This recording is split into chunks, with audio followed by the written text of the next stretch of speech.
Hey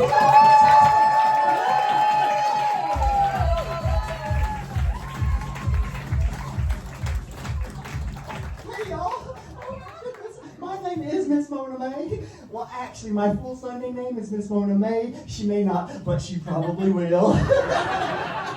You know, some people accuse me of being easy, but I just think I'm accommodating.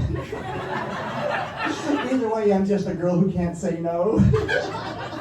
Oh, but that was before. That's not now. That was before I was married. My husband's in the audience, so I have to say that. Yeah.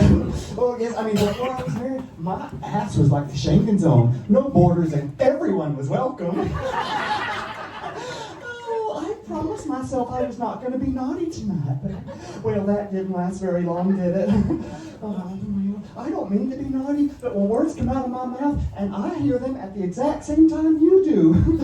Oh, Lord, there is no telling what might come out of my mouth. So I do know what was in my mouth, but I'm not telling you that. I don't really mean to be naughty, but I can be. So I just need to apologize right now in advance for any offense that I might cause. Oh, I hope I don't cause any, but I might. You see, I was just going to talk about the news tonight. Can anybody stomach talking about the news a wee bit? I mean, it is fucking crazy, ain't it? Oh my Lord, it is crazy. I mean, I thought it was really crazy back when I was an old queer. But, ooh, you know, well, back then, Anita Bryant, she was Miss America. She was telling the nation that God hates fags. Yeah, she did. Well, if she were right back then, well, Miss America would have been butt ugly. Well, because people like me did her hair and makeup. And she only knew. So the news was crazy back then. But it is fucking really crazy right now. I tell you what, you know the orange groper and his sidekick dodging? Well, they have taken crazy to a whole new level. Well, speaking of the head of Doge, you know, does anybody else think that Elon Musk looks a lot like Jimmy Cranky? Yeah, it's like Jimmy Cranky had some affair with one of those giants from Jack and the Beanstalk, and now we're all stuck with some larger-than-life, sick panto love child. He's behind you. Oh, no, he's not. Oh, yes, he is. You know the only thing scarier than that? He's got your data. Oh, no, he doesn't. Oh, yes, he fucking does. Oh, it scares me to death. I still want to, yeah. But I don't want to talk about the orange groper and dodge them tonight. They just make me sick. There was another story in the news that really caught my eye that I wanted to talk about. And, well, it caught my eye because, well, I think this story really captures the zeitgeist of the crazy, homophobic, transphobic, sexist, and racist world that we're living in right now. Did I just say zeitgeist? Well, that's a really fancy word for somebody who grew up in the backwoods of the Bible Belt. But then, my mama was not my cousin, so I do have enough genetic diversity to come up with a few funny, fancy words every now and then. Right, so back to that story that caught my eye. Did y'all hear that recently that there was a musical in Manchester that had to stop and the cast had to get off the stage because somebody in the audience was shouting homophobic abuse at the cast? Yeah. She was disgusted to see a gay character in a make-believe story. I don't think she'd ever watched a Disney film before. I mean, Timon and Pumbaa, come on, and Ursula, and every other evil villain across the entire Disney universe. I mean, please.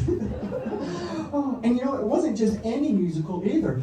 The name of the musical was Here We Come Again. I mean, that even sounds like a really bad gay 1970s porno video, doesn't it? Here we come again. I mean, please.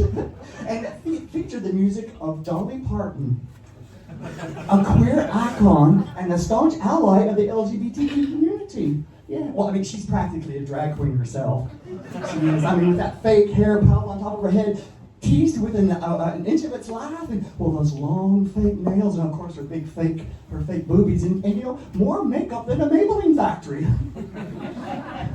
Yes. I mean, she is so fake that, well, you know, those turf bathroom police should stop her from using the ladies. Oh yes, well, so yes, so this lady, so she was really disgusted that there was a gay character in a musical, in a musical, in Manchester. That's right. So let's get this straight. She was upset that there was a gay character in a musical featuring the music of an LGBT, a queer icon in Manchester, the queer capital of all English cities north of the Watford Gap. I mean, that would be like me going to Wimbledon and being all offended that these hot fuzzy balls were getting smacked about. Or going to a rugby match and being disgusted that all these big, beefy, sweaty men in these tight, short shorts were bent over with their head between each other's thighs as they groped each other. It reminds me of my youth in the 1970s. I think I'm moist.